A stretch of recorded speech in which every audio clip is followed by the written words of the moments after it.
বাহিরে সন্ধ্যের আলো, ঘর অন্ধকার। খুলিয়া দিয়াছি ঘরের সকল দুয়ার, তবু কেন সে আমার ঘরে আসে না?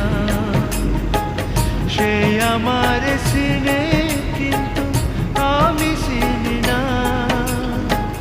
সাদিনী পশরে কে আমার স্মরণ করে, কে আইসা দাঁড়াইছে গো আমার দুয়ারে।